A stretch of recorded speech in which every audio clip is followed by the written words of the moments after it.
الله تبارك وتعالى: أعوذ بالله من الشيطان الرجيم، بسم الله الرحمن الرحيم، وما خلقت الجن والإنس إلا ليعبدون. صدق الله العظيم. اللهم صل على محمد في أول كلامنا. اللهم صل على سيدنا مولانا محمد في أوسط كلامنا. اللهم صل على سيدنا مولانا محمد في آخر كلامنا.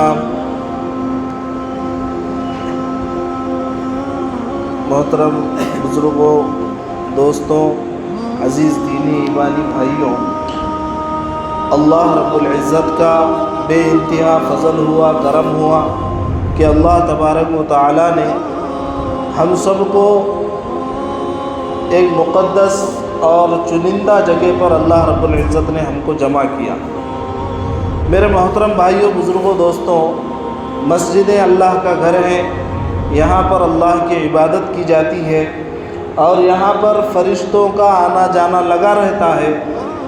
اور مسجدیں اگر آسمان سے زمین کی طرف دیکھیں تو مسجدیں ستاروں کے مانند چمکتی ہے، کیونکہ یہاں پر اللہ کی عبادت کی جاتی ہے۔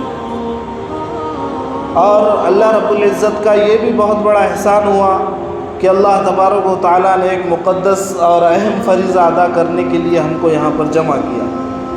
میرے بھائیوں، بزرگوں، دوستوں، دعا کرتے ہیں کہ اللہ رب العزت ہم سب کو جب تک ہم زندہ رہیں گے اللہ رب العزت ہم کو 5 وقت کی نماز جیسا اہم فریضہ ادا کرنے کی توفیق عطا فرمائے۔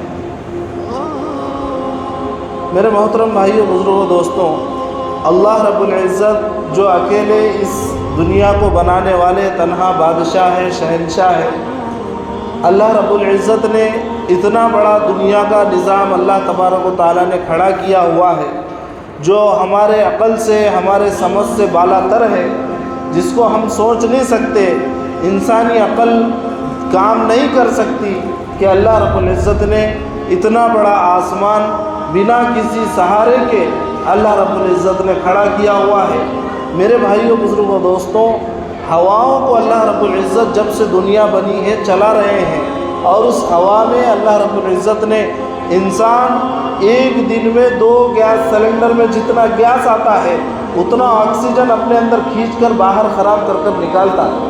وہ آکسیجن دوسرا نہیں لیتا، یہ اللہ رب العزت کا قانون ہے۔ میرے بھائیوں، بزرگوں، دوستوں، ورنہ ایک دوسرے کا آکسیجن، اگر میرا چھوڑا ہوا آکسیجن کوئی اگر دوسرا کھینچ لے تو وہ تو ختم ہو جائے گا۔ میرے بھائیوں، بزرگوں، دوستوں، یہ اللہ رب العزت کی ذات ہے جو اس نظام کو اللہ چلا رہے ہیں۔ اور کم و بیش 18,000 مخلوقات اس دنیا کے اندر اللہ رب العزت نے پیدا کی ہے۔ سمندروں میں رہنے والے، پہاڑوں میں رہنے والے، پانی میں رہنے والے، زمین میں رہنے والے، لکڑیوں میں رہنے والے، پہاڑوں میں، ہواؤں میں اڑنے والے، کتنی اللہ رب العزت کی بے شمار انگنت اللہ کی مخلوقیں ہیں جو دنیا میں رہ رہی ہیں، اور اللہ رب العزت سب کو رزق پہنچا رہے ہیں، اور سب کا موت، سب کو زندہ کرنا اور سب کی موت کب ہوگی یہ اللہ رب العزت نے سب مقرر کر دیا۔ لیکن میرے بھائیوں، جو خطبے کے اندر میں نے آیت کریمہ پڑھی ہے اس میں اللہ رب العزت ہم کو پتہ چلتا ہے، اللہ ایک انسانی سوچ ہے، انسانی دماغ ہے، ہم سوچ سکتے ہیں دنیا کے اندر کوئی انسان ہے، کوئی بھی انسان ہو، چاہے وہ کسی بھی مذہب کا کیوں نہ ہو، اگر کوئی کام شروع کرتا ہے تو سب سے پہلے اس کا ایک پلان ہوتا ہے۔ اگر گھر کا کام کرتا ہے تو اس کے دماغ میں ایک پلان ہوتا ہے، اس طریقے سے مجھے کام کرنا ہے، بغیر کسی مقصد کے، بغیر کسی کام کے انسان دنیا کے اندر کوئی کام نہیں کرتا۔ لوگ تو اسے پاگل کہیں گے جو یہ کہے کہ میں یہ کیا کر رہے ہیں، دیکھیں گے کیا ہوتا ہے۔ ایسا نہیں ہوتا، انسان کا ایک پلان ہوتا ہے، اس کے مطابق وہ کام کرتا ہے، جب جا کر وہ کام سکسیسفل ہوتا ہے اور اس کی کامیابی کو پہنچتا ہے۔ اللہ رب العزت نے اتنی بڑی دنیا بنائی، اتنے مخلوقات کو اللہ نے پیدا کیا اور اتنا بڑا نظام اللہ چلا رہے ہیں، کیا اللہ کا اس دنیا کو بنانے کے پیچھے مقصد نہیں ہے؟ کیا اللہ کا اس دنیا کو بنانے کے پیچھے مقصد نہیں ہے؟ ضرور ہے۔ جو خطبے میں نے آیت کریمہ پڑھی ہے، اللہ اس میں کیا فرماتے ہیں؟ وَمَا خَلَقْتُ الْجِنَّ وَالْإِنسَ إِلَّا لِيَعْبُدُونَ، میں نے انسانوں کو، جناتوں کو اپنی عبادت کے لیے پیدا کیا۔ حدیث قدسی ہے، اللہ خود فرماتے ہیں، اے انسانوں، میں ایک چھپا ہوا خزانہ تھا، میں نے چاہا کہ میں ظاہر ہو جاؤں، میں نے چاہا کہ میں ظاہر ہو جاؤں، اس لیے میں نے تم کو پیدا کیا۔ اللہ نے ہم کو اس لیے اس دنیا کو بنایا کیونکہ اللہ ایک چھپا ہوا خزانہ تھا اور اللہ چاہ رہے تھے کہ میں ظاہر ہو جاؤں، اس لیے اللہ رب العزت نے اس دنیا کو قائم کیا اور ہم انسانوں کو پیدا کیا تاکہ ہم اس کو مانیں اور اس کی جو بتائی ہوئی جو احکام ہے اس کو مان کر ہم زندگی گزاریں، اور جو لوگ اللہ سے ناواقف ہے ان کے سامنے اللہ کی ربوبیت کو، اللہ کی وحدانیت کو ہم جو ہے سو بیان کریں۔ میرے بھائیوں، بزرگوں، دوستوں، اتنا بڑا نظام ہم سوچ رہے ہیں، اس لیے اللہ رب العزت نے بنایا اور ہم کو دنیا میں کیوں بھیجا؟ اپنی عبادت کے لیے۔ اور ہم جو کما رہے ہیں، کھا رہے ہیں، حدیث میں ہے، اللہ خود فرماتے ہیں کہ اے انسانوں، میرے بھائیوں، بزرگوں، دوستوں، اگر اللہ کے پاس دنیا کی قیمت ہوتی تو اللہ رب العزت دنیا میں جو اللہ کے نافرمان ہیں، دنیا میں جو اللہ کے نافرمان ہیں، جو اللہ کو نہیں ماننے والے ہیں، ان کو تو ایک گھونٹ پانی بھی نہیں ملتا۔ لیکن میرے بھائیوں، بزرگوں، دوستوں، دنیا میں رہ کر اللہ کے احکامات کو مان کر اور شریعت کے مطابق زندگی گزار کر ساری ضرورتوں کو دیکھتے ہوئے اللہ کے احکام پر چلنے والا جب جا کے تو انسان جو ہے سو اشرف المخلوقات ہے، فرشتوں سے افضل بنایا گیا ہے انسان اسی وجہ سے۔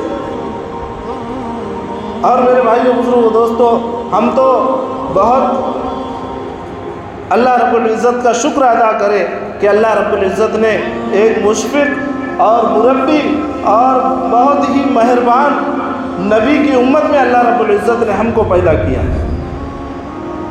ہمیشہ ہم اللہ کے نبی کے واقعات سنتے ہیں، کیسی قربانیاں اللہ کے نبی صلی اللہ علیہ وسلم نے اس امت کے لیے دی ہے، کیونکہ اللہ کے نبی کو حکم تھا، اللہ کے نبی کو وہی تھی کہ آپ کو ایک ایسی جماعت تیار کرنا ہے جو دنیا میں آپ کے کلمے کو لے کر، جو دنیا میں آپ کے پیغام کو لے کر پھرے۔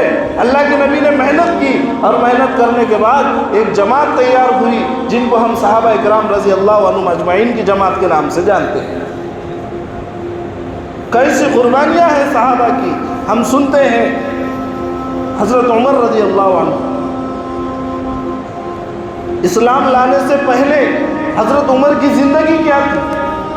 حضرت عمر رضی اللہ عنہ، عمر بن خطاب اتنے جلیل القدر صحابی تھے اور دوسرے خلیفہ ہیں، 4 خلفائے راشدین میں سے دوسرے خلیفہ ہیں۔ حضرت عمر رضی اللہ عنہ اسلام لانے سے پہلے ابو جہل کے ساتھی تھے، اور ابو جہل خود حضرت عمر کے بارے میں کہتا تھا کسی کو اپنے بچی کو زندہ دفن کرنے میں شرم آتی ہے تو وہ عمر کے حوالے کر دے، عمر اتنا پتھر دل انسان ہے، 10 بچیوں کو بھی زندہ دفن کرے گا لیکن اس کا دل نرم نہیں ہوئے گا۔ لیکن جب اسلام لائے، اللہ کے نبی کے ہاتھ پر کلمہ پڑا اور اسلام کے مطابق زندگی گزارنے لگے، تو وہی حضرت عمر ایک مرتبہ خانہ کعبہ میں حجر اسود کے سامنے کھڑے ہو کر یہ کہہ رہے تھے، اے حجر اسود، تو صرف ایک پتھر ہے، نہ تجھ میں کچھ نفع ہے نہ تجھ میں کچھ نقصان ہے، نفع نقصان کی دینے والی ذات اللہ کی ہے، میرے رب نے تیرے اندر نفع کو رکھا ہے۔ ایسا ایمان بنا تھا میرے بھائی، اور قربانیاں دی اللہ کے نبی نے خود۔ ہم طائف کا واقعہ سنتے ہیں، مارا گیا اللہ کے نبی صلی اللہ علیہ وسلم۔ طائف کا واقعہ کیا ہے؟ کاش طائف کے پہاڑوں کی ذبح ہوتی تو وہ سب سے پہلے ہمیں تمہیں لعن طعن کرتے، ارے تمہیں شرم نہ آئی کہ تمہارا نبی تمہارے لیے خون و خون ہو گیا۔ اللہ کے نبی صلی اللہ علیہ وسلم کیوں گئے تھے طائف؟ دعوت دینے کے لیے گئے تھے، دین کی دعوت دینے کے لیے گئے تھے، وہاں کے سرداروں سے ملے تو کسی نے کہا کہ اللہ کو آپ ہی ملے نبی بنانے کے لیے، نعوذ باللہ۔ اور اس کے بعد ان بدماشوں نے وہاں کے جو شریف جو آوارہ بچے ہیں ان کو اللہ کے نبی کے پیچھے لگا دیا، اور لگا دینے کے بعد وہ اللہ کے نبی کو مارتے رہے۔ اللہ کے نبی صلی اللہ علیہ وسلم چلتے رہے، اللہ کے نبی نیچے گرے، پھر اٹھے، پھر اللہ کے نبی صلی اللہ علیہ وسلم آگے بڑھے اور ایک انگور کے باغ میں جا کر پناہ لی۔ میرے بھائیوں، اس وقت آسمان کے فرشتے روئے جب اللہ کی نبی کے جسم سے خون نکلا اور جوتی مبارک خون سے بھر چکی تھی۔ آسمان کے فرشتے آئے اور فرشتے آ کر کہنے لگے، اے اللہ کے نبی صلی اللہ علیہ وسلم، اگر آپ اجازت دیں تو طائف کے پہاڑوں کو چکی بنا کر ان کو بیچ میں پیس دیا جائے۔ اللہ کے نبی صلی اللہ علیہ وسلم نے کہا کہ نہیں، میں رحمت بنا کر بھیجا گیا ہوں، زحمت بنا کر نہیں بھیجا گیا۔ ان کی نسلوں میں سے دین کے کام کرنے والے لوگ نکلیں گے۔ میرے بھائیوں، اس وقت ساتوں آسمان کے فرشتے رو۔ ایسا پیارا نبی اللہ رب العزت نے ہم کو دیا ہے، اور آج میرے بھائیوں ہمارا کیا حال ہے؟ ہمارے معاملات کیا ہیں؟ ہمارے اخلاق کیا ہے؟ ہمارا لین دین کیا ہے؟ ہم مسجد میں نماز پڑھتے ہیں، رمضان میں روزہ رکھتے ہیں، حج مکہ عمرہ مدینہ میں جا کر کرتے ہیں۔ میرے بھائیوں، ہمارا معاملات، ہمارے کاروبار، ہمارا لین دین یہ غیروں کے سامنے ہے۔ یہ آج مسلمان کے معاملات دیکھ کر غیر اسلام سے دور بھاگ رہے ہیں، اسلام سے دور بھاگ رہے ہیں۔ میرے بھائیوں، اسلام اخلاق سے پھیلا ہے، اسلام اخلاق سے پھیلا ہے۔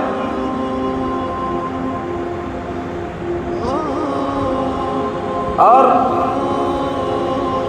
یہ بات ہم سب کو معلوم ہے کہ، اور حدیث ہمیں یہ بھی معلوم ہے، کیونکہ ہر بیان میں یہ کہا جاتا ہے، یہ حدیث ہے کہ ہر مسلمان بالغ مرد اور عورت پر 5 وقت کی نماز فرض ہے۔ کتنے ایسے مسلمان ہیں میرے بھائیوں، بزرگوں، دوستوں، ابھی جمعہ میں جاؤ، ساری مسجدیں کھچا کھچ بھری ہوئی اور نماز پڑھنے کے لیے جگہ نہیں رہتی، لیکن جمعہ کے بعد ہی اثر آتی ہے اس میں مسجد خالی۔ نماز جو چلی گئی میرے بھائیوں، آج صبح جو فجر کی نماز چلی گئی، کتنے لوگ ہیں جو آج فجر کی نماز نہیں پڑھے۔ یہ فجر کی نماز زندگی میں کبھی واپس نہیں آئے گی، لیکن اس کا حساب اللہ رب العزت کے پاس ہم کو دینا ہے۔ ہم بن فکری میں زندگی گزار رہے ہیں۔ اللہ کے نبی ہمارے لیے رویا کرتے تھے، اللہ کے نبی ہمارے لیے تڑپا کرتے تھے۔ ایک مرتبہ کا واقعہ ہے، اماں جان عائشہ رضی اللہ عنہا اس واقعے کو بیان کرتی ہے۔ ایک مرتبہ اللہ کے نبی صلی اللہ علیہ وسلم عشاء کی نماز پڑھ کر میرے حجرے میں داخل ہوئے۔ داخل ہونے کے بعد اللہ کے نبی صلی اللہ علیہ وسلم میرے ساتھ میرے لحاف میں لیٹ گئے۔ اماں جان عائشہ اس حدیث کو بیان کرتی ہے، لیٹنے کے بعد میری آنکھ لگ گئی۔ آدھی رات کو میری جب آنکھ کھلی تو اللہ کے نبی صلی اللہ علیہ وسلم نظر نہیں آئے، اللہ کے نبی نظر نہیں آئے۔ اماں جان عائشہ فرماتی ہے، میں یہ جانتی ہوں، میرے دل میں یہ خیال آیا کہیں اللہ کے نبی صلی اللہ علیہ وسلم آج میری باری پر کسی اور بیوی کے پاس گئے ہوں گے۔ یہ سوچ کر میں دوسری بیویوں کے حجروں کے پاس سے گزری، میں نے دیکھا اللہ کے نبی نظر نہیں آئے۔ اماں جان عائشہ فرماتی ہے، میں ماری گھر سے نکلی، در بدر بھٹکی، یہاں تک کہ میں حضرت فاطمہ کے گھر پر پہنچی۔ آدھی رات کو میں نے فاطمہ کا دروازہ کھٹکھٹایا، فاطمہ بے چین ہو کر باہر نکلی، کہا کہ فاطمہ تیرے ابا مجھے مل نہیں رہے، اللہ کے نبی صلی اللہ علیہ وسلم نظر نہیں آ رہے۔ حضرت فاطمہ دھاڑے مار کر رونے لگی۔ علی رضی اللہ عنہ کو خبر ملی، باہر نکلے اور بڑے اطمینان سے جواب دیا، نبی ضرور قبرستان تشریف لے گئے ہوں گے۔ اس کے بعد حضرت عائشہ فرماتی ہے، حضرت علی آگے بڑھے، فاطمہ پیچھے ہوئی، اور اس کے بعد میں بھی پیچھے پیچھے چلی، یہاں تک کہ جنت البقیع قبرستان میں ہم پہنچنے والے تھے، ہمیں دور ایک نور کا سایہ نظر آیا، ہمیں دور ایک نور کا سایہ نظر آیا۔ ہم جنت البقیع قبرستان میں داخل ہوئے، ہم کیا دیکھتے ہیں، اس سائے کے نیچے اللہ کے نبی سجدے میں پڑے ہوئے ہیں، اور جس زمین پر اللہ کے نبی نے سجدہ کیا ہے آنسوؤں سے بھر چکی ہے۔ آج ہمارے دل پتھر بن چکے ہیں، ہم ہاتھ تو اٹھاتے ہیں ہمارے آنکھوں سے آنسو نہیں جاتے۔ اللہ کے نبی اتنا رویا کرتے تھے، جس زمین پر اللہ کے نبی سجدہ کیا کرتے تھے وہ آنسوؤں سے بھیگ جایا کرتی تھی۔ جب حضرت عائشہ فرماتی ہے ہم اللہ کے نبی کے قریب گئے، قریب جانے کے بعد اللہ کے نبی کے رونے کو دیکھ کر حضرت فاطمہ فرماتی ہے میں یہ جانتی ہوں، میرے دل میں یہ خیال آیا کہیں یہ میرے ابا کا سجدہ آخری سجدہ نہ ہو، کہیں یہ میرے ابا کی ملاقات آخری ملاقات نہ ہو۔ یہ سوچ کر حضرت فاطمہ فرماتی ہے میں اللہ کے نبی کے قریب گئی اور اللہ کے نبی کو سجدے میں سے اٹھانے کے لیے تو میرے دل میں یہ خیال آیا یہ ایک طرف میرا باپ ہے تو دوسری طرف ساری امت کا نبی ہے، کہیں نبی کی شان میں گستاخی نہ ہو جائے۔ یہ سوچ کر حضرت فاطمہ پیچھے ہوتی ہے، پھر دل میں خیال آتا ہے کہیں یہ میرے ابا کی ملاقات آخری ملاقات نہ ہو۔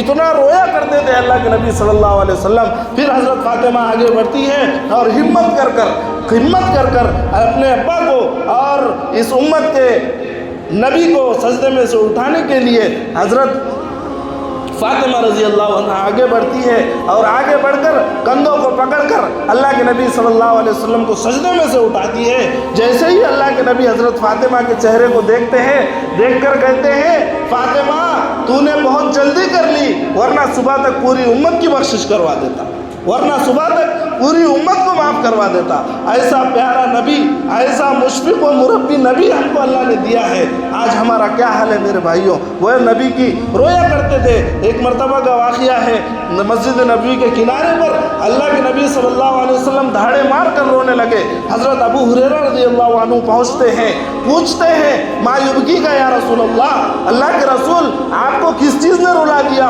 اللہ کے نبی صلی اللہ علیہ وسلم آپ کو کس نے کیا بول دیا؟ تو اللہ کے نبی کہنے لگے اے ابو ہریرہ میں کیوں نہ روؤں؟ ابھی جبرائیل میرے پاس آئے تھے اور آ کر مجھ سے کہنے لگے اللہ کے رسول آپ کی امت میں بہت سارے لوگ ایسے ہوں گے جو کلمہ پڑھنے والے ہوں گے، جو نمازی ہوں گے، لیکن گناہوں کی وجہ سے موت سے پہلے ان کے زبان سے کلمے کی دولت چھین لی جائے گی۔ اس لیے اللہ کے نبی فرماتے ہیں کہ میں اس لیے رو رہا ہوں۔ ایسا اللہ کے نبی تڑپا کرتے تھے۔ آخری وقت میں اللہ کے نبی نے امت کو یاد کیا۔ میرے بھائیوں، اور آج امت کا کیا حال ہے؟ کتنے اللہ کے نبی کے طریقوں پر ہم چل رہے ہیں۔ اسی لیے یہ دنیا ہمارے لیے امتحان گاہ ہے۔ حدیث میں ہے یہاں پر ہم پرچہ لکھ رہے ہیں، پوری دنیا کا آپ سروے کیجئے، خدا کا انکار کرنے والے لوگ ملیں گے، خدا کا انکار کرنے والے لوگ ملیں گے۔ پوری دنیا میں موت کا انکار کرنے والے لوگ آپ کو نہیں ملیں گے۔ اسی لیے قرآن سے جڑنے کی ضرورت ہے اور نبی کے طریقوں پر زندگی گزارنے کی ضرورت ہے۔ حالات جو یہ خراب ہو رہے ہیں، کیا وجہ ہے؟ یہ حالات اللہ کے نبی نے 1400 سال پہلے یہ حالات بتلا دیے۔ آپ علماء اکرام سے پوچھئے اللہ کے نبی نے 1400 سال پہلے کیا کہا تھا؟ ایک زمانہ ایسا آئے گا آدھی دنیا پر مسلمانوں کی حکومت ہوگی اور مسلمان مال کے رکھنے والے ہوں گے، پاور کے رکھنے والے ہوں گے، لیکن ان کا حال ایسا ہو جائے گا ایک پتا درخت سے ٹوٹ کر نالی میں گرتا ہے، وہ نالی سامنے جا کر دائیں طرف مڑ جاتی ہے، وہ پتا بھی دائیں طرف چلا جاتا ہے، وہ نالی سامنے جا کر بائیں طرف مڑ جاتی ہے، وہ پتا بھی بائیں طرف چلا جاتا ہے، وہ نالی سامنے جا کر کسی گٹر میں گرتی ہے، وہ پتا بھی گٹر میں گر جاتا ہے۔ ایسا حال مسلمانوں کا ہو جائے گا، جس اور زمانہ چلے گا اس اور مسلمان چلے گا۔ یہ 1400 سال پہلے اللہ کے نبی نے حالات ہم کو بتلائے تھے۔ اسی لیے قرآن سے قریب ہونے کی ضرورت ہے، شریعت کے مطابق زندگی گزارنے کی ضرورت ہے، اور اپنے بچوں کی تعلیم پر، اپنے بچوں کی تربیت پر ضرور دھیان دینے کی ضرورت ہے۔ ہم کوئی ایسا نہیں بول رہے بچوں کو کالجوں میں مت پڑھاؤ، بالکل ہمارے پاس کوئی اچھے وکیل نہیں ہیں، ہمارے پاس کوئی اچھے ڈاکٹرز نہیں ہیں، ہمارے پاس کوئی اچھے ججز نہیں ہیں، ہمارے بچے وکیل بنے، ہمارے بچے ڈاکٹر بنے، ہمارے بچے جج انجینئر بنے، لیکن پہلے سچے پکے مسلمان بنے، اس کے بعد یہ ساری چیزیں ہیں۔ ایک مختصر واقعہ بتا کر میری بات کو ختم کرتا ہوں۔ بڑا ہی عبرتناک واقعہ ہے کہ ہم لوگ چاہتے ہیں ایسے مسلمان دوبارہ جنم لیں۔ مولانا ارشاد صاحب رحمۃ اللہ علیہ مبلغ تھے دارالعلوم دیوبند کے، اپنی کتاب کے اندر اس واقعے کو لکھا۔ ایک مرتبہ دلی کے ایک علاقے میں عصر کی نماز پڑھنے کے لیے مسجد میں داخل ہوا، میں نے دیکھا جنازہ رکھا ہوا ہے، لوگ وضو وضو کر رہے ہیں، کوئی سنت پڑھ رہا ہے، میں وضو کر کر مسجد میں آیا اور فرض نماز ادا کی۔ اس کے بعد حضرت لکھتے ہیں فرض نماز ادا کرنے کے بعد میں کسی ضرورت کی وجہ سے میں باہر آ گیا، اور باہر آنے والوں میں میں پہلا شخص تھا۔ میں نے دیکھا ایک نوجوان امریکہ کا سوٹ بوٹ پہنے ہوئے ادھر سے ادھر ٹہل رہا ہے اور ادھر سے ادھر ٹہل رہا ہے۔ تو حضرت فرماتے ہیں شاید یہ مردے کی زندگی میں کوئی اس کا دشمن رہا ہوگا۔ یہ سوچ کر میں جب اس لڑکے کے قریب گیا تو اس نے مجھے سلام بھی کیا، تو میں سمجھ گیا کہ یہ مسلمان بھی ہے ماشاءاللہ۔ اس کے بعد حضرت اس لڑکے کے قریب جا کر اس سے پوچھتے ہیں کہ بیٹا دشمنی ہوتی تو زندہ پنے میں، مرنے کے بعد دشمنی کے کیا معنی ہیں؟ اس لڑکے نے جو جواب دیا وہ جواب سن کر حضرت لکھتے ہیں اگر مجھے اس وقت زندہ دفن کر دیا جاتا تو میں ہو جاتا۔ اس لڑکے نے دبے لفظوں میں کہا کہ حضرت یہ جنازہ کوئی میرے خاندان سے تعلق رکھنے والے فرد کا نہیں ہے، یہ جنازہ کوئی میرے محلے یا رشتہ دار کا جنازہ نہیں ہے، یہ جنازہ سگے میرے باپ کا جنازہ ہے۔ میرے باپ نے مجھے زندگی میں کبھی نماز کی تاکید تو کی نہیں، لیکن میں نے یہ سنا ہے یہ قیمتی جوتے یہاں پر چوری ہو جاتے ہیں، ان کی حفاظت کے لیے یہاں پر کھڑا ہوا ہوں۔ یہ حال ہے میرے بھائیوں، اسی لیے ہم کو قرآن سے قریب ہونے کی ضرورت ہے، شریعت سے قریب ہونے کی ضرورت ہے، نبی کے بتائے ہوئے طریقوں پر زندگی گزارنے کی ضرورت ہے۔ صحابہ کی زندگی ہمارے لیے نمونہ ہے۔ یہ جو موٹی موٹی کتابیں مسجدوں کے اندر رکھتے ہیں اس لیے رکھتے ہیں کہ اس کو پڑھ کر ہم اس کے مطابق جو ہے سو اپنی زندگی کو گزارنے والے بنے۔ دعا کرتے ہیں کہ اللہ تعالیٰ ہم سب کو جتنی باتیں کہی گئی ہے سنی گئی ہے، اللہ تبارک و تعالیٰ ان سب پر ہم کو عمل کرنے کی توفیق عطا فرمائے۔ کہنے والا بھی عمل کا محتاج ہے، سننے والے بھی عمل کے محتاج ہے۔ وآخر الدعوانا الحمدللہ رب العالمین۔ جو حضرات سنتیں پڑھ لے وہ سنت پڑھ